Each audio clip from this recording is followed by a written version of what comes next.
साथियों नमस्कार, मैं सुमेर चौधरी एक बार फिर से आप सभी का स्वागत करता हूं आप ही के अपने इस लाइब्रेरियन गुरुजी प्लेटफॉर्म पर।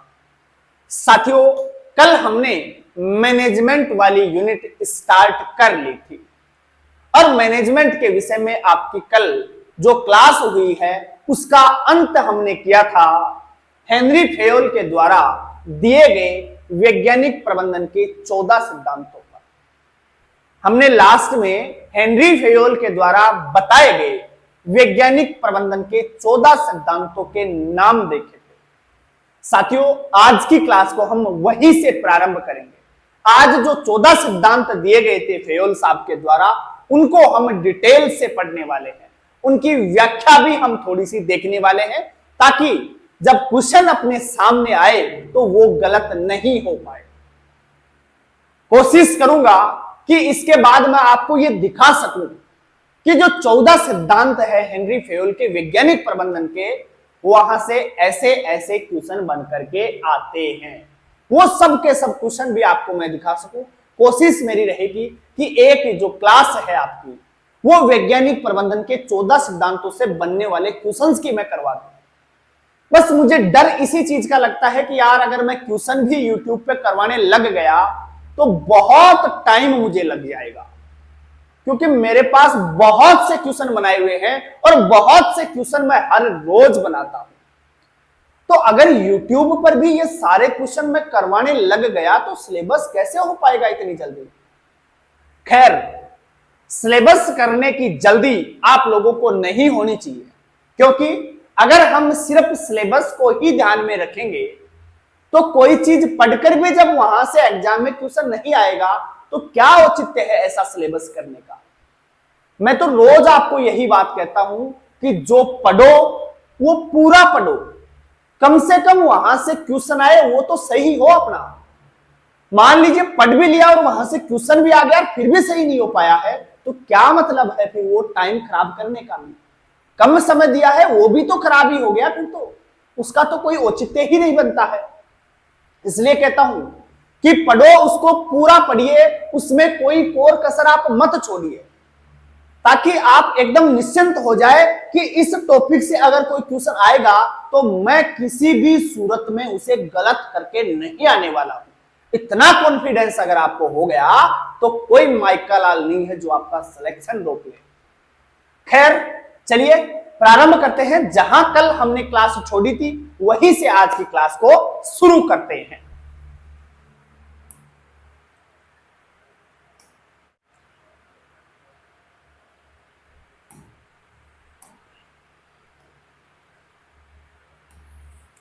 चलिएगा चर्चा करते हैं आज हेनरी फेयोल से। हम कल पढ़ चुके थे, लेकिन फटाफट जो हेनरी फेयोल के 14 सिद्धांत थे उनके नाम एक बार हम दोबारा से देख लेते हैं, ताकि जब इनकी डिटेल पढ़े तो आपको पता रहे कि 14 सिद्धांत आखिर थे कौन कौन से। चलिएगा हेनरी फेयोल से स्टार्ट करते हैं। एडमिनिस्ट्रेटिव मैनेजमेंट से इनका संबंध था, प्रशासनिक प्रबंधन से ये संबंधित थे।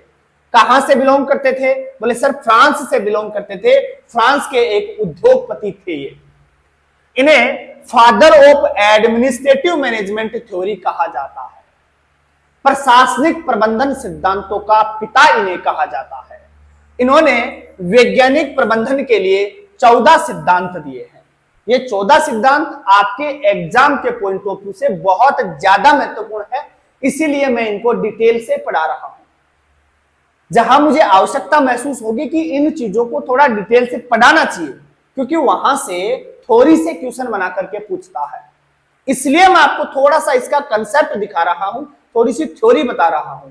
नहीं तो 14 सिद्धांतों के नाम बता करके भी मैं सिलेबस पूरा करवा सकता था, लेकिन यहां से एग्जाम में क्वेश्चन आते हैं और मैं कोशिश करूंगा विभिन्न परीक्षाओं में पूछे गए प्रश्न आपको दिखाने की कोशिश करूंगा अगला वीडियो उसी पे हो, ताकि आपको पता तो चले कि यहां सिद्धांतों से क्वेश्चन कैसे बन करके आते हैं।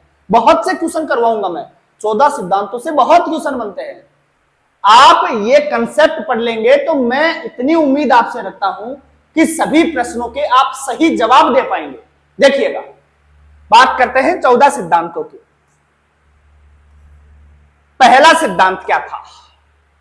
डिवीजन ऑफ वर्क, कार्यों का विभाजन करिए बोले, है ना। अथॉरिटी एंड रिस्पॉन्सिबिलिटी, अधिकार एवं उत्तरदायित्व उन्हें प्रदान करिए, है ना। प्रत्येक व्यक्ति को उसे अधिकार दीजिए, जो आपने उसे उत्तरदायित्व सौंपा है उसके लिए उसे अधिकार भी आप दीजिए, तभी वह उसका निर्वहन अच्छे से कर पाएगा। खैर डिटेल तो हम देखेंगे, एक बार नाम देख लीजिए। डिसिप्लिन, अनुशासन। यूनिटी ऑफ कमांड, आदेश की एकता का सिद्धांत बहुत बार पूछा जाता है। आदेश की एकता का सिद्धांत किसके द्वारा दिया गया था? आप तुरंत पहचान जाइएगा, बोले सर हेनरी फेयोल साहब के द्वारा दिया गया था। आपसे पूछा जाता है निर्देश की एकता का सिद्धांत किससे संबंधित है? बोले हेनरी फेयोल से संबंधित है। ये क्या थे?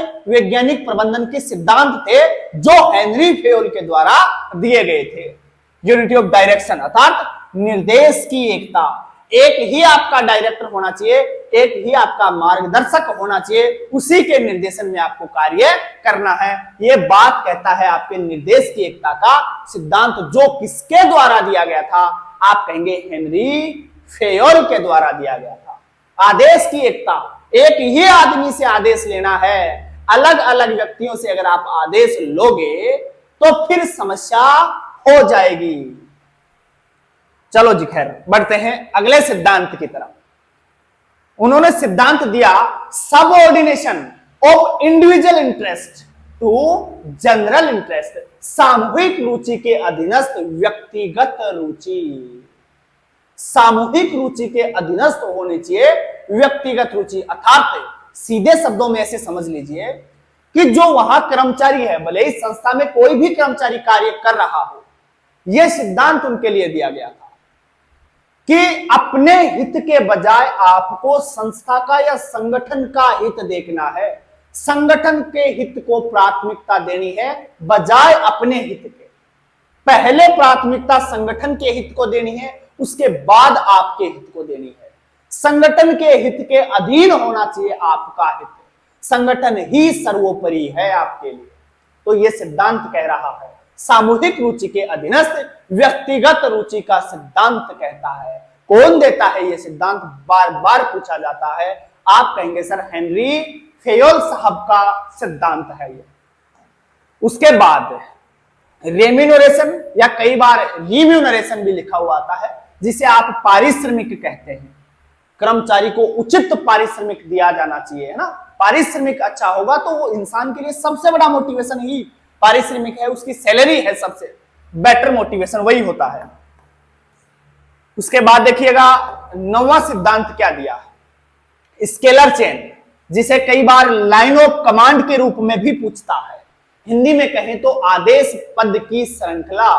आदेश पद की श्रृंखला, आदेश पद की श्रृंखला कैसे चलती है, यह बहुत बार पूछा जा चुका है।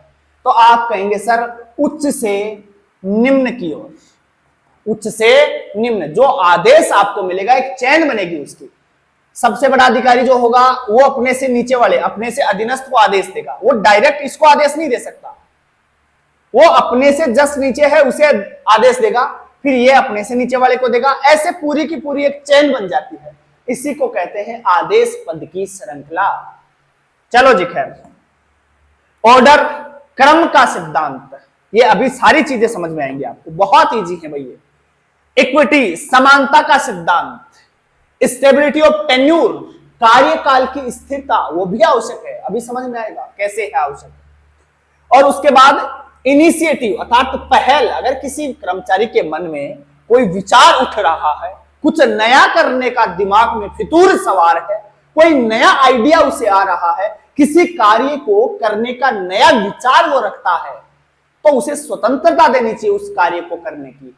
उसे जो वो पहल करने की कोशिश कर रहा है, कोई नई पहल कर रहा है किसी कार्य को करने की, किसी कार्य को करने का नया तरीका उसके पास है, तो उसे करने की स्वतंत्रता प्रदान की जानी चाहिए। यह बात कौन सा सिद्धांत कहता है? बोले सर पहल का सिद्धांत कहता है, इनिशिएटिव का सिद्धांत कहता है। इनिशिएटिव का सिद्धांत किसके द्वारा दिया गया था? आप कहेंगे सर हेनरी फेयोल के द्वारा दिया गया था। चलिएगा लास्ट सिद्धांत है एस्पिरिट दे कोर्प्स, अर्थात समूह भावना, एकता एवं निष्ठा। अर्थात टीम भावना आपके बीच होनी चाहिए, टीम भावना आपके मध्य होनी चाहिए, एक टीम के रूप में काम करने की भावना आप में होनी चाहिए। तो ये सिद्धांत भी कौन देते हैं? बोले सर हेनरी फेयोल देते हैं। वैसे तो मैंने कोशिश करी है, समझ में आ गया होगा, लेकिन आपको लिखित में भी मिल जाएगा, क्योंकि मेरे शब्द हमेशा आपके साथ थोड़ी ना रहेंगे, नोट्स समय हमेशा आपके साथ में रहेंगे। तो बार बार क्लास लेने की आपको आवश्यकता पड़ेगी नहीं, जब नोट्स आपके सामने होंगे तो ये जो चीजें बताई हैं वो लिखित रूप में भी आपके पास होना आवश्यक है, क्योंकि क्लास को देखने में समय ज्यादा लगेगा। एक बार आपने क्लास देख ली, उसके बाद आप नोट्स को बार बार रिपीट करते जाइए, नोट्स को बार बार रिपीट करते जाइए। अगर आप अपने हाथ से इन्हें लिख पाते हैं तो बेस्ट है, लेकिन मैं भी इस चीज को समझता हूं कि आपका सिलेबस काफी लंबा चौड़ा है, हाथ से लिखने का समय सबको नहीं मिल पाता है। बहुत से बच्चे सोचते हैं कि ये चीज अगर मुझे मिल जाती है तो मैं लिखने के बजाय इसको 3 बार पढ़ ही लूंगा तो मुझे ज्यादा अच्छे तरीके से याद होगी। तो ये भी ऐसा भी सोचते हैं, तो उसका भी हमने इलाज कर रखा है। चाहो तो आप हाथ से लिख लेना, वो तो एक आपके पास ऑप्शन है ही है। अगर आपको समय नहीं मिल पाता है या फिर आप ऐसा सोचते हैं कि मैं पढ़कर ज्यादा याद कर सकता हूं लिखने के बजाय, तो वो फिर आपको लाइब्रेरियन गुरुजी एप्लीकेशन में ये सारी की सारी पीडीएफ हम अवेलेबल करवा रहे हैं, वहां से आप इसे डाउनलोड करके इसका प्रिंट आउट भी ले सकते हैं। लिखने की आवश्यकता आपको नहीं पड़ेगी, आप डायरेक्ट इसका डाउनलोड करके प्रिंट आउट ले लीजिए। फिर उसके बाद चाहे जितनी बार आपकी मर्जी हो उसे बार बार रिपीट करते रहिए, बार बार याद करते रहिए। लिखने का समय जो है ना वो बच जाएगा आपका, लिखने का समय आपके पास है। अभी आप सोच रहे हो कि नहीं मुझे तो नेक्स्ट वाली वैकेंसी की तैयारी करनी है, या अभी जो वैकेंसी दूर है मेरे पास अभी 1.5 साल है, तो फिर आप लिख सकते हैं। लिखना तो सबसे बेस्ट होता ही होता है, लेकिन इतना समय मुझे लगता नहीं है किसी के पास होगा। तो डेली क्लास पीडीएफ करके है लाइब्रेरियन गुरुजी एप्लीकेशन में, वहां से आप ये सारी की सारी पीडीएफ ले सकते हैं। और एक चीज और बता दूं, आजकल आप लोग पता नहीं टेस्ट बहुत से कम लोग दे रहे हैं। टेस्ट सीरीज एप्लीकेशन से बहुत लोगों ने ज्वाइन कर रखी है। मैंने आपको पहले भी बता रखा है कि 7 दिन में यूट्यूब चैनल के माध्यम से जो भी कुछ हम पढ़ते हैं उनका एवरी संडे टेस्ट होता है। शाम को 4 बजे टेस्ट आपका होता है, लगभग 4 बजे के आसपास हम टेस्ट अपलोड कर देते हैं। अब तक लगभग 13-14 टेस्ट एप्लीकेशन पर हो चुके हैं, वो सभी टेस्ट आप अब भी दे सकते हैं। कोई साथी अगर वो टेस्ट सीरीज अब भी ज्वाइन करता है लाइब्रेरी साइंस वाले टेस्ट सीरीज, तो पीछे वाले सारे टेस्ट आप दे सकते हो। और टेस्ट दिया करो, 7 दिन में जो पढ़ते हैं उसी चीज का टेस्ट होता है। आपको अपना आकलन स्वयं को करना है। टेस्ट दोगे तो मालूम चलेगा कि कहां मेरी अभी वीकनेस है, किस पार्ट में मैं अभी वीक हूं, किसे मुझे और तैयार करने की आवश्यकता है। नहीं तो आपका सामना प्रश्नों से डायरेक्ट एग्जाम में होगा। एक बार उस एग्जाम से रूबरू तो हो लीजिए यहां, और एग्जाम से आप एवरी संडे रूबरू होंगे तो वो डर जो है ना एग्जाम का वो खत्म हो जाएगा। और ये जो छोटी छोटी चीजें है ना वो एग्जाम में बहुत बड़ा रोल अदा करती है। जो घबराहट होती है ना एग्जाम में बैठने की, वो बहुत बहुत बुरी होती है। इंसान सब कुछ भूल जाता है, मेमोरी काम ही नहीं करती वहां। तो ये डर आप यहीं निकाल लीजिए। और मैं तो आपको बार बार कहता हूं, जो एवरी संडे टेस्ट होता है एप्लीकेशन पे, उसमें हम यहां जो करवाते हैं उनके अलावा भी 10 से 15% फैक्ट नए डालते हैं। जो विभिन्न परीक्षाओं में पूछे जा चुके हैं वो फैक्ट नए देखने को मिलते हैं। तो टेस्ट ना देने वाली गलती आप कभी भी मत करिएगा। टेस्ट दीजिएगा, जिन्होंने ज्वाइन कर रखा है वो बेटा जी टेस्ट दिया करो, गलती मत करिए टेस्ट ना देने वाली, नहीं भुगतना पड़ेगा, इसके परिणाम बहुत बुरे निकलेंगे। आपने ज्वाइन किया है तो टेस्ट दीजिए। और लगभग 500 के समथिंग स्टूडेंट है जिन्होंने टेस्ट सीरीज ज्वाइन कर रखी है लाइब्रेरी साइंस वाली, और बहुत कम बच्चे अभी टेस्ट दे रहे हैं। तो ऐसी गलती नहीं करनी है। सबका सिलेक्शन नहीं होता है, सिलेक्शन तो गिने चुने बच्चों का ही होता है। पढ़ते तो बहुत है ना, तो सबका सिलेक्शन नहीं होता। जो एकदम तरीके से कर रहे हैं, हर एक काम टाइम पे पूरा कर रहे हैं, संडे का टेस्ट संडे को दे रहे हैं, तो सिलेक्शन तो उनका होगा। जो एकदम अनुशासित पढ़ाई कर रहे हैं उन्हीं का तो होगा। हर किसी का सिलेक्शन थोड़ी होता है। अब बहुत से लोग यहां से पढ़ेंगे, लेकिन सबका थोड़ी ना होता है। जो कंटेंट दे रहे हैं उनको व्यवस्थित तरीके से पढ़ रहे हैं, टेस्ट सीरीज चल रही है, प्रॉपर टेस्ट दे रहे हैं, नोट्स अपने हाथ से लिख रहे हैं या प्रिंट आउट लेकर के उन्हें बार बार पढ़ रहे हैं, तो सिलेक्शन उन लोगों का होता है। बावड़े थोड़ी है वो जो मेहनत कर रहे हैं इतनी और रोज टेस्ट दे रहे हैं। आप सोचते हो लास्ट में दे लेंगे, एक साथ ही दे लेंगे, अभी तो हमने पढ़ा ही नहीं है। टेस्ट दिया करो, लास्ट में और दे लेना।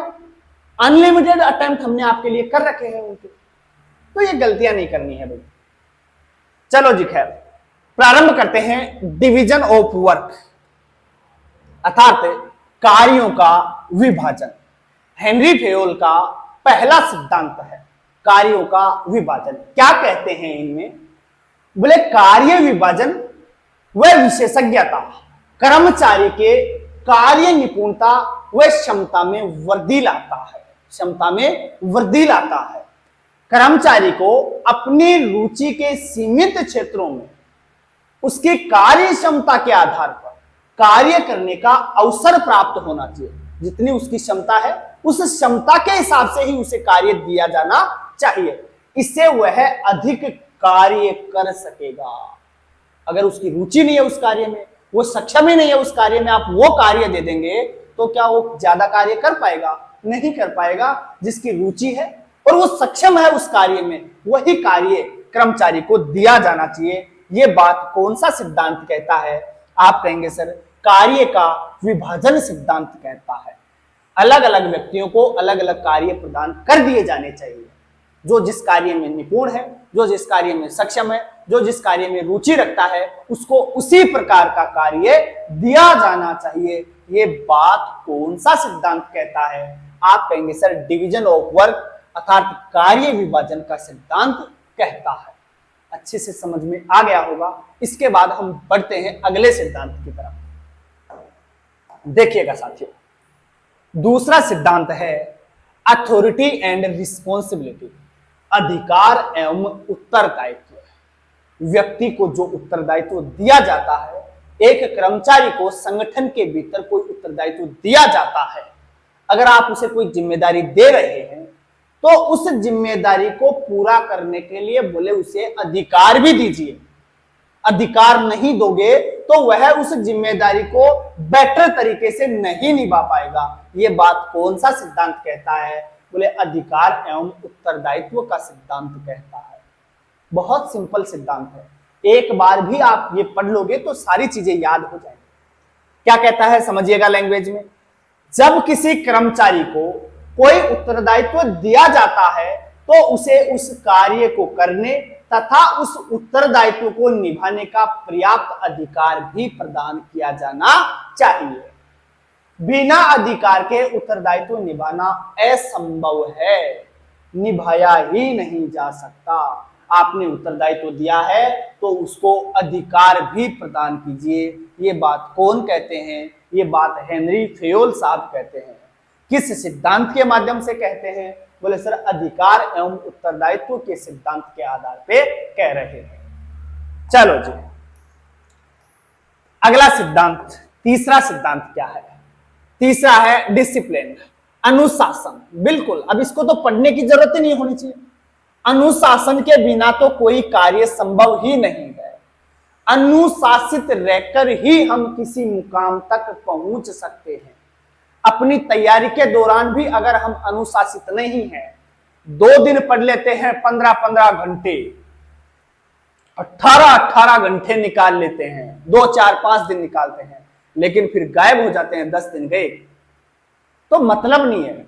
2 दिन आप 15, 16, 17 घंटे निकाल लेते हो, रात को सोते ही नहीं हो, और फिर तीसरे दिन नींद ही नहीं उड़ती है तुम्हारी, तीसरे दिन वो कार्य कर ही नहीं पाते हो।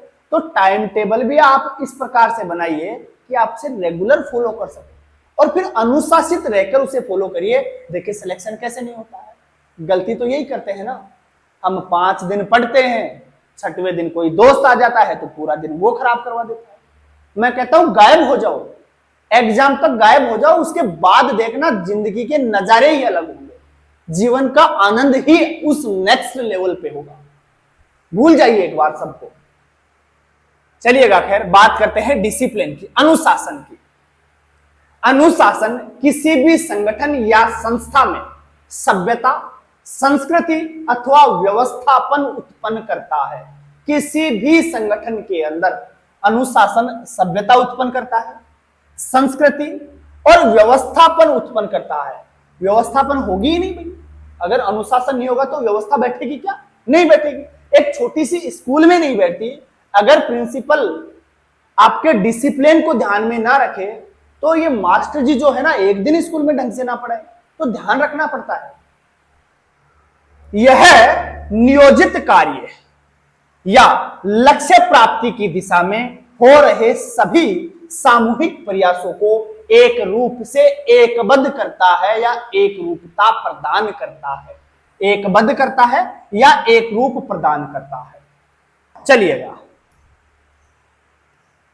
उसके बाद देखिएगा, इसके अंतर्गत श्रेष्ठ कार्य प्रदर्शन हेतु, देखो डिसिप्लिन का यह भी नियम है कि जो कार्य को बेटर से बेटर करने की कोशिश करता है या बेटर कार्य करके आपको देता है, तो उसे फिर अवार्ड दिया जाना चाहिए मोटिवेशन के लिए। उसे फिर आप सम्मानित करिए, उसे अवार्ड दीजिए, आप मोटिवेट करिए उसे। और जो गलत तरीके से करता है, खराब करता है, बिल्कुल ढीठ है, काम करता ही नहीं है, तो फिर उसे दंड भी दिया जाना चाहिए। अच्छा कार्य करने वाले को प्रोत्साहन दिया जाना चाहिए, खराब करता है फिर उसको दंड भी मिलना चाहिए। तो ये बात है, कौन सा नियम कहता है? अनुशासन का नियम कहता है। अर्थात इसके अंतर्गत श्रेष्ठ कार्य प्रदर्शन हेतु प्रोत्साहन के रूप में पुरस्कार एवं अप्रिय कार्य प्रदर्शन हेतु उसे दंड दिया जाना चाहिए। चलो जी, चौथा सिद्धांत आपका है यूनिटी ऑफ कमांड, आदेश की एकता। आदेश की एकता का सिद्धांत क्या कहता है समझिएगा। संस्था में प्रत्येक कर्मचारी को आदेश एक अधिकारी से ही प्राप्त करना चाहिए, ना कि अलग अलग अधिकारियों से।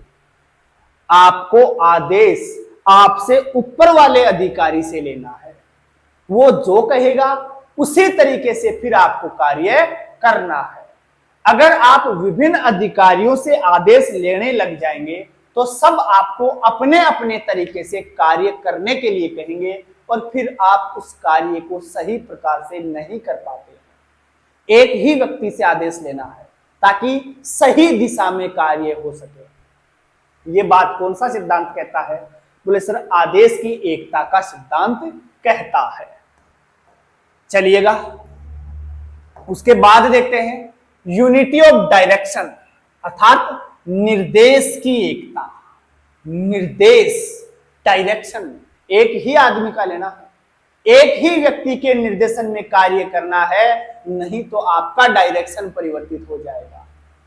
देखिएगा, प्रत्येक संगठनात्मक उद्देश्यों की पूर्ति हेतु एक मार्गदर्शक अथवा निर्देशक, अर्थात जो आपको, ये निदेशक नहीं है, ये निर्देशक है, आपको निर्देश देने वाला है ना। क्या कहता है? प्रत्येक संगठनात्मक उद्देश्यों की पूर्ति हेतु एक मार्गदर्शक या निर्देशक होना आवश्यक है, जिसके निर्देशन में नियत कार्य को नियत पद्धति से पूर्ण कर सके। ऐसी बात कौन सा सिद्धांत कहता है? आप कहेंगे सर, निर्देश की एकता का सिद्धांत, यूनिटी ऑफ डायरेक्शन का सिद्धांत कहता है। निर्देश की एकता का सिद्धांत किसके द्वारा दिया गया? आप कहेंगे सर, हेनरी फेयोल के द्वारा दिया गया था। चलो जी, आगे देखिएगा। उस कार्य के उच्च प्रबंधन में स्वीकृति के प्रति वह निश्चित प्रबंधक उत्तरदायी होगा। ऐसे में कार्य के विषय में किसी प्रकार की भ्रांति ही नहीं होगी। एक ही आदमी से डायरेक्शन लोगे तो बिल्कुल भी आपको भ्रांति नहीं होगी कि किस दिशा में कार्य करना है, किस प्रकार से हमें कार्य करना है। अगर आप अलग अलग व्यक्तियों से निर्देश लेंगे तो उसमें भ्रांति आपके मन में हो सकती है। चलिएगा, खैर बढ़ते हैं थोड़ा सा और आगे। अगला देखिएगा, subordination of individual interest to general interest, अर्थात सामूहिक रुचि के अधीनस्थ व्यक्तिगत रुचि। सामूहिक रुचि के अधीन होनी चाहिए आपकी व्यक्तिगत रुचि। आपके लिए सर्वोपरि क्या है? संगठन का हित है, आपकी संस्था का हित है। सबसे पहले संस्था का हित आएगा, सबसे ऊपर संस्था का हित आएगा, और उसके भीतर आपका हित रहेगा। संस्था को प्राथमिकता देनी है, ना कि आपको, है ना। तो ध्यान रखिएगा इस चीज का। देखिएगा, किसी व्यवसाय में एक व्यक्ति का हित संगठन के हित पर हावी नहीं होना चाहिए। अर्थात सीधे शब्दों में ऐसे समझिए कि व्यक्तिगत हित के बजाय संगठन के हित को प्राथमिकता देनी चाहिए। व्यक्तिगत हित के बजाय संगठन के हित को प्राथमिकता देनी चाहिए। आपकी जो कंपनी है, आपकी जो लाइब्रेरी है, उसके हित को प्राथमिकता आप दीजिए भाई। उसके बाद बात करते हैं रेम्यूनरेशन की, अर्थात पारिश्रमिक की बात करते हैं। पारिश्रमिक का सिद्धांत क्या कहता है? संगठन के द्वारा कर्मचारी को उसके कार्य की प्रकृति के आधार पर उचित वेतन दिया जाना चाहिए। जो उसका कार्य है, उस कार्य की प्रकृति के आधार पर उसका वेतन निर्धारित होना चाहिए, पहली बात, जिससे कर्मचारी का नौकरी के प्रति आकर्षण बना रहे। अगर उसे उचित वेतन नहीं मिल रहा है तो उसे नौकरी के प्रति कोई आकर्षण नहीं रहने वाला है। वो सोच रहा होगा, बोले यार यहाँ तो मुझे अच्छा पेमेंट नहीं मिल रहा, मैं कहीं और जुगाड़ लगाता हूँ, कहीं और कार्य करता हूँ, या फिर वो पार्ट टाइम कहीं और जॉब करने लग जाएगा, जिसकी वजह से वहां वह एकाग्रता के साथ और संपूर्ण समर्पण के भाव के साथ कार्य नहीं कर पाएगा। वो कहीं दूसरी जगह काम ढूंढने का प्रयास करेगा, उस कंपनी में या उस जगह पर वह कार्य करने में ज्यादा इंटरेस्ट नहीं लेगा, तो इस वजह से आउटपुट में फिर कमी आएंगी। तो पारिश्रमिक अगर वेतन अच्छा है तो आदमी को पैसे ऐसी चीज है जिससे बहुत बड़ा मोटिवेशन मिलता है। आप कोई भी कार्य कर लीजिए, अगर उसमें पैसा मिल रहा है तो आपका मोटिवेशन दिन रात बढ़ता जाएगा। आपका जो मोटिवेशन है वो नेक्स्ट लेवल पे चला जाएगा। तो पैसा तो बहुत बड़ी चीज है, पारिश्रमिक बहुत बड़ा मोटिवेशन है भाई। चलिएगा, बात करते हैं सेंट्रलाइजेशन की, अर्थात केंद्रीयकरण की। अब केंद्रीयकरण, मैंने कल यहां विकेंद्रीयकरण लिखा था। अब विकेंद्रीयकरण क्यों लिखा था, उसके पीछे का भी लॉजिक होता है।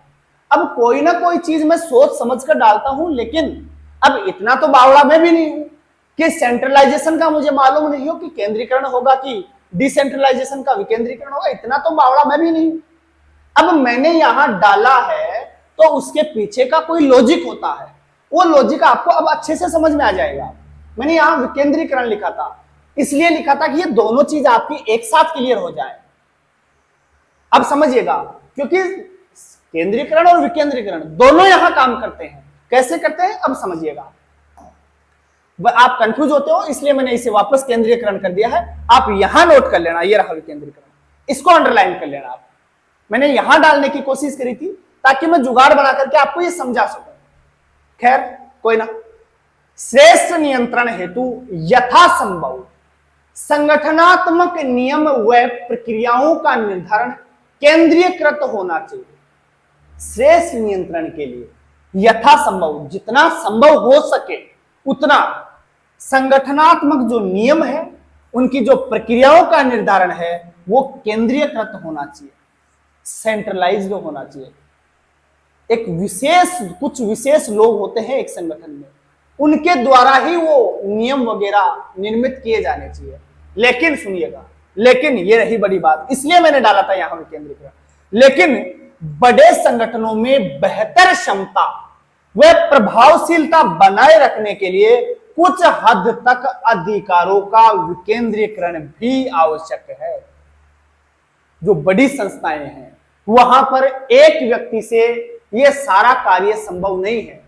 वो सारा का सारा ये जो आपकी प्रक्रियाएं वगैरह हैं, इन सब पर एक व्यक्ति का नियंत्रण नहीं रह सकता। बड़ी संस्थाएं, बहुत सी ब्रांच हैं, तो एक व्यक्ति के अंडर में तो ये पॉसिबल नहीं है। लेकिन जहां आवश्यकता हो, कुछ एक चीजें ऐसी हैं कि आपको अधिकारों का विकेंद्रीकरण करना पड़ता है, व्यक्तियों को अधिकार देने पड़ते हैं, तो बड़ी संस्थाओं में विकेंद्रीकरण भी महत्वपूर्ण पार्ट है। तो इसके लिए आप दोनों चीज याद रखना, सेंट्रलाइजेशन और डिसेंट्रलाइजेशन, है ना, दोनों चीज ध्यान रखना इसके लिए। चलिएगा, खैर बढ़ते हैं थोड़ा सा और आगे।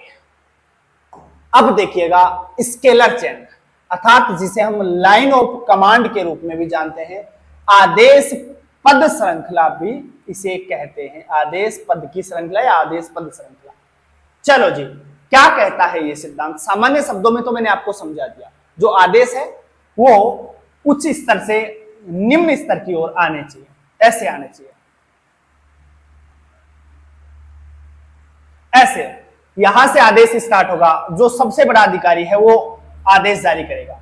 वो अब आदेश डायरेक्ट इसे नहीं दे सकता, डायरेक्ट इस नीचे वाले कर्मचारी को नहीं दे सकता। वो आदेश देगा अपने जो अधीनस्थ हैं उनको, ये देंगे अपने अधीनस्थ को, ये देगा अपने अधीनस्थ को, ये देगा इसे, ये देगा इसे, ये देगा इसे, और ये देगा लास्ट वाले को। तो ये जो आदेश की एक श्रृंखला बन रही है, एक चेन बन रही है, इसी को कहते हैं आदेश पद की एक श्रृंखला, आदेश पद श्रृंखला। चलो जी, खैर लैंग्वेज में भी देख लीजिए। संगठन के विभिन्न कार्यों के संचालन हेतु अधिकार एवं उत्तरदायित्व उच्च स्तर से निम्न स्तर तक आधिकारिक आदेशों की अविचलित श्रृंखला व आधिकारिक सोपान का होना आवश्यक है। सोपान का मतलब अधिकारों की एक सीढ़ी होना आवश्यक होता है। तो ये बात कौन सा सिद्धांत कहता है? आप कहेंगे सर स्केलर चेन का सिद्धांत कहता है, आप कहेंगे सर लाइन ऑफ कमांड का सिद्धांत कहता है, आप कहेंगे सर आदेश पद की श्रृंखला का सिद्धांत कहता है। आदेश पद की श्रृंखला का सिद्धांत किसके द्वारा दिया गया था? आप कहेंगे सर हेनरी फेयोल के द्वारा दिया गया था। चलो जी, बढ़ते हैं थोड़ा सा और भी आगे।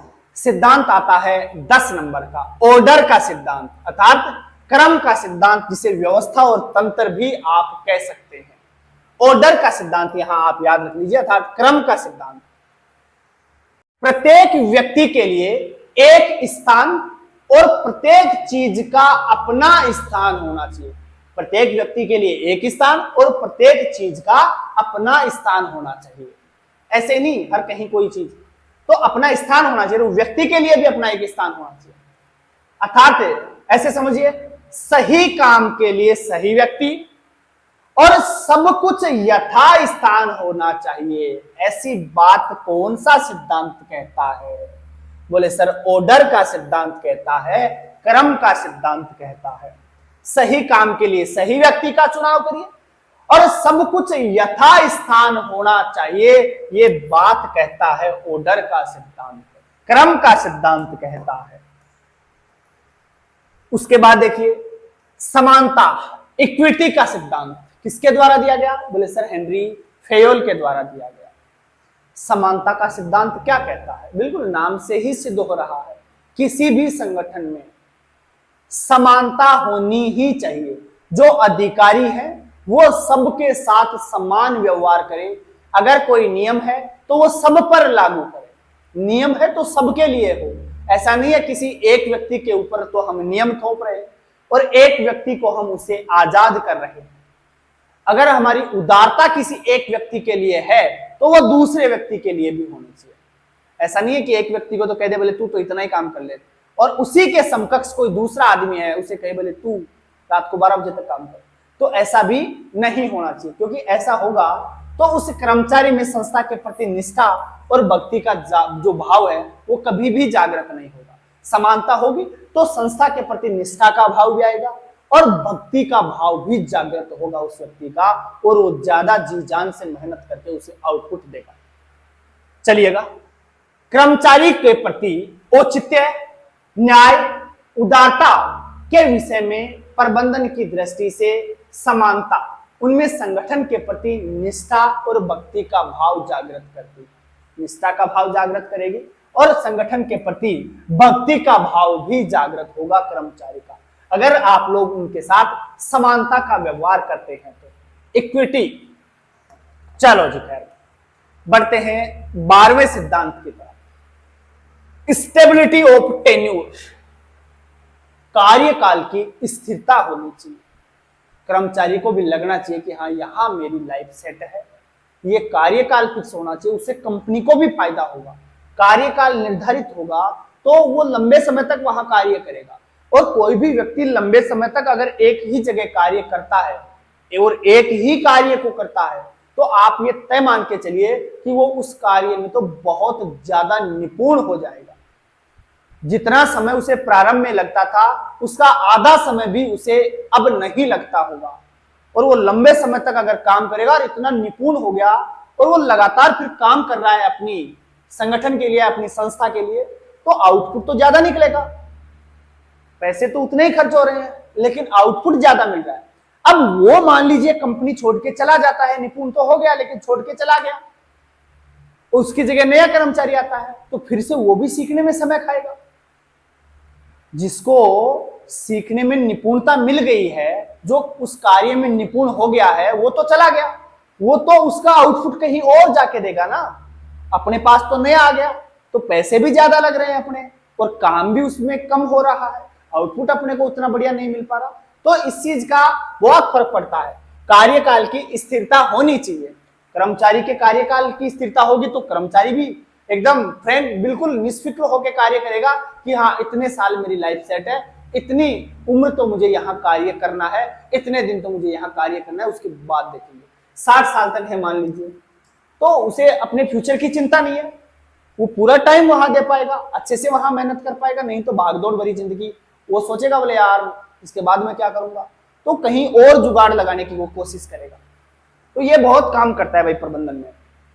देखो कैसे संगठन के अस्तित्व हेतु आवश्यक और महत्वपूर्ण है। क्या है? एक तो स्थिर, एक कुशल और एक सक्षम कर्मचारी। स्थिर होना चाहिए, ऐसे नहीं आज 1 महीने आ गया, 2 महीने काम कर लिया, 3 महीने काम कर लिया, 1 साल काम कर लिया। स्थिर होना चाहिए। स्थिर होगा तभी वो वहां कार्य कर करके निपुण हो जाएगा। 2 घंटे का काम 1 घंटे में करने लग जाएगा। देखते हो ना, ऐसे बहुत से व्यक्ति होते हैं जो किसी कार्य को करने में इतने एक्सपर्ट। कहावत ही है यार, practice makes be man perfect. Practice ही आदमी को परफेक्ट बनाती है। 1 घंटे का काम प्रैक्टिस करने के बाद आदमी आधे घंटे में, 15 मिनट में करने लग जाता है। तो फायदा होता है ना कंपनी को या किसी भी संस्था को। स्थिर होना चाहिए, कुशल होने चाहिए, है ना, अकुशल नहीं होने चाहिए, और एक सक्षम होना चाहिए वो उस कार्य को करने में। तो ऐसे कर्मचारी जरूरी होते हैं, ये आवश्यक होते हैं। कर्मचारी का संगठन को त्यागना संगठन के लिए न केवल महंगा होगा बल्कि इससे संगठन का अप्रिय प्रबंधन भी प्रदर्शित होगा। अप्रिय प्रदर्शन भी प्रदर्शित होगा आपका संगठन का, तो ये भी नुकसान है संस्था के लिए। उसके बाद देखिए, उसके बाद है इनिशिएटिव, अर्थात पहल या सूत्रपात। पहल वाली वही बात जिसके मन में कोई विचार चल रहा है या किसी कार्य को करने की कोई नवीन तकनीक आजमाना चाहता है, करके देखना चाहता है, उसके दिमाग में कोई और विचार चल रहा है, वो कोई नई पहल करना चाहता है उस कार्य के प्रति, नए विचार है, तो उसे उसके लिए स्वतंत्रता प्रदान की जानी चाहिए। यही कहता है आपका इनिशिएटिव का सिद्धांत, पहल का सिद्धांत। देखिएगा लैंग्वेज में, लोगों को किसी उद्यम के सभी स्तरों पर उद्देश्य और विचारों को क्रियान्वित करने की स्वतंत्रता दी जानी चाहिए। जो विचार उसके मन में चल रहे हैं, जो उसका उद्देश्य है, तो ये विचार वगैरह है, इनको इंप्लीमेंट करने की स्वतंत्रता दी जानी चाहिए। तो ये बात कौन सा सिद्धांत कहता है? बोले सर इनिशिएटिव का सिद्धांत कहता है, पहल का सिद्धांत कहता है। लास्ट का सिद्धांत क्या है?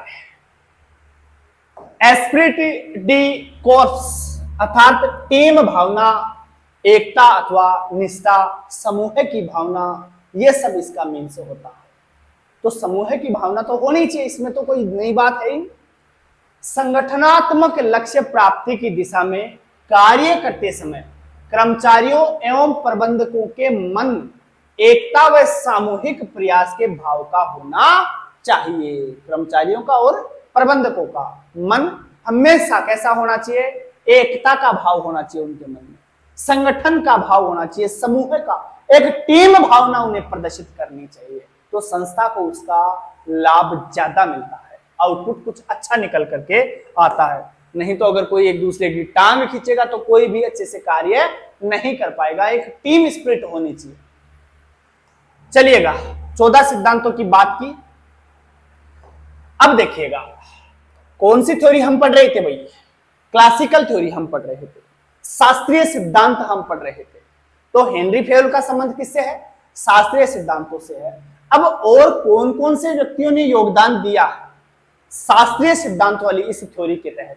तो देखिएगा, एक तो आपने पढ़ ही लिया, उसके बाद देखिए चेस्टर बर्नार्ड, ये क्वेश्चन पूछा जाता है भाई, चेस्टर बर्नार्ड का संबंध किस थ्योरी से है? आप कहेंगे सर क्लासिकल थ्योरी से है। ऑप्शन में मिलेगा क्लासिकल, नियो क्लासिकल, मॉडर्न। तो आप कहेंगे चेस्टर बर्नार्ड का संबंध क्लासिकल थ्योरी से है। इनकी पुस्तक पूछी जाती है भैया आपसे, पुस्तक का नाम पूछा जाता है, पुस्तक का नाम आपसे बहुत बार पूछा जाता है। ये रहा, the foundation of executive, foundation of executive, ये बहुत बार पूछा जाता है। इस पुस्तक का नाम याद कर लेना। बोले किसकी पुस्तक है? आप कहेंगे सर चेस्टर बर्नार्ड की पुस्तक है।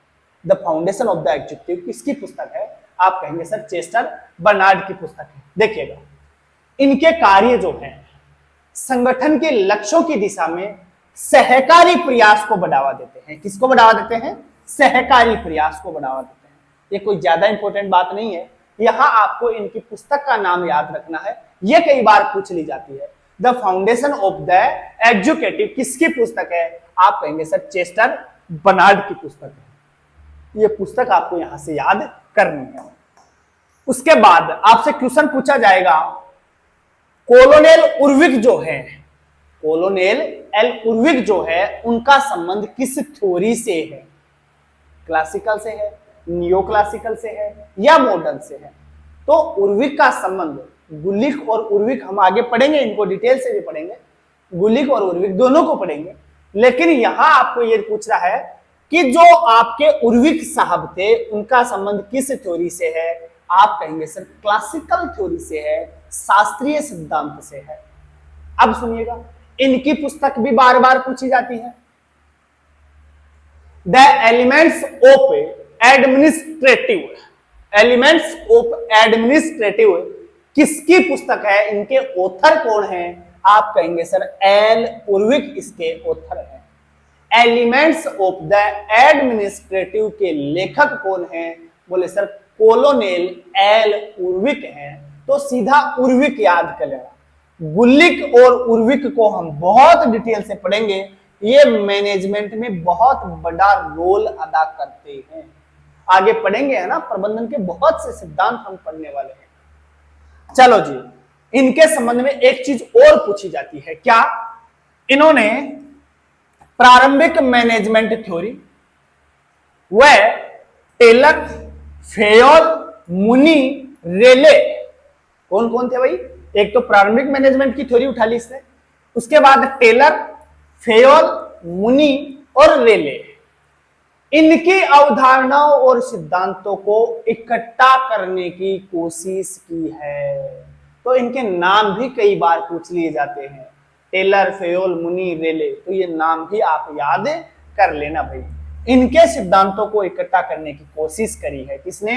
उर्विक साहब ने। तो ये याद कर लेना, आवश्यक चीज है।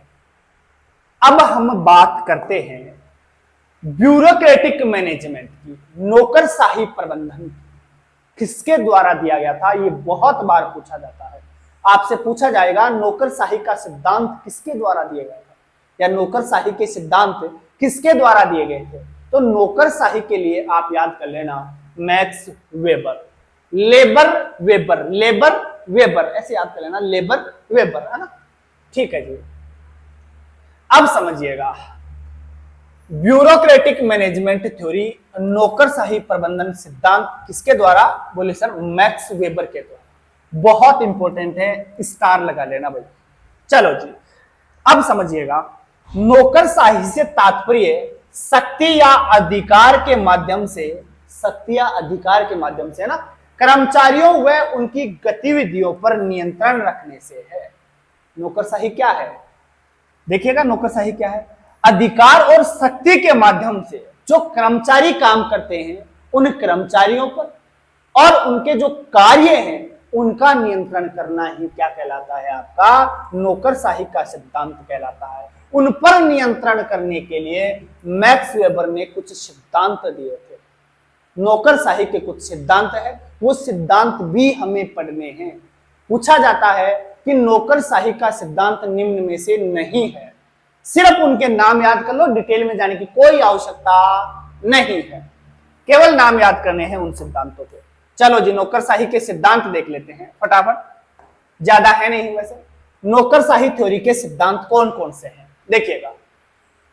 अथॉरिटी हिरार्ची अर्थात प्राधिकरण पदानुक्रम, फॉर्मल रूल्स एंड रेगुलेशन औपचारिक नियम व विनियम, उसके बाद डिवीजन ऑफ लेबर श्रम का विभाजन, डिवीजन ऑफ लेबर श्रम का विभाजन का संबंध किससे है? किससे संबंधित है? बोले सर नौकरशाही के सिद्धांत से संबंधित है। श्रम का विभाजन नामक सिद्धांत का संबंध किससे है? श्रम का विभाजन नामक सिद्धांत का संबंध किससे? आप कहेंगे सर नौकरशाही के सिद्धांत से है। चलो जी, उसके बाद इम्पर्सनलिटी, इम्पर्सनलिटी का मतलब हो गया अवैयक्तिक। तो ये सिद्धांत आपसे पूछे जाएंगे, बोले इनका संबंध किससे है? ऐसा ही क्वेश्चन यहां से बनेगा। फॉर्मल सिलेक्शन प्रोसेस औपचारिक चयन प्रक्रिया, चयन प्रक्रिया किनकी होगी? कर्मचारियों की, जो ब्यूरोक्रेट्स हैं उनके चयन प्रक्रिया की बात होती है। तो इनके नाम से ही आपको पता चल जाता है कि यह सिद्धांत है किसका है या किससे संबंधित है, नाम से पता चल जाता है। 1 से 2 बार आप इनको पढ़ लेंगे तो आराम से ऑप्शन के आधार पर पकड़ पाएंगे। उम्मीद करता हूं आज की क्लास आपको बेहद पसंद आई होगी।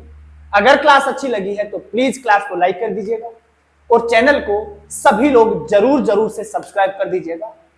और हाँ, एक चीज आपको मैं फिर से कह दूं, टेस्ट लगातार आपको देने हैं, टेस्ट में कोई कसर नहीं छोड़नी है, कोशिश आपको करना है, पूरी ईमानदारी के साथ आप टेस्ट दें। किसी को नंबर बताने थोड़ी है, अपने को अपना आकलन आपको स्वयं को करना है। आप स्वयं अपना आकलन करिए कि मैं कहां स्टैंड करता हूं, कितने लोग मेरे से नंबर ज्यादा ला रहे हैं, पता चलना चाहिए आपको, ताकि आप जो गलतियां हैं उनको सुधार सके। और एप्लीकेशन पे प्रत्येक रविवार टेस्ट होता है, लगभग 13-14 टेस्ट हो चुके हैं। आप अब भी वो टेस्ट सभी दे सकते हैं, हमने उनके अटेम्प्ट भी अनलिमिटेड कर रखे हैं। उसकी पीडीएफ भी आप डाउनलोड कर सकते हैं और वो क्वेश्चन संभाल करके भी आप रख सकते हैं, क्योंकि सभी क्वेश्चन बहुत महत्वपूर्ण होते हैं और किसी ना किसी परीक्षा में पूछे हुए प्रश्न होते हैं। टेस्ट ना देने वाली गलती आपको गलती से भी नहीं करनी है, आवश्यक रूप से टेस्ट दीजिएगा।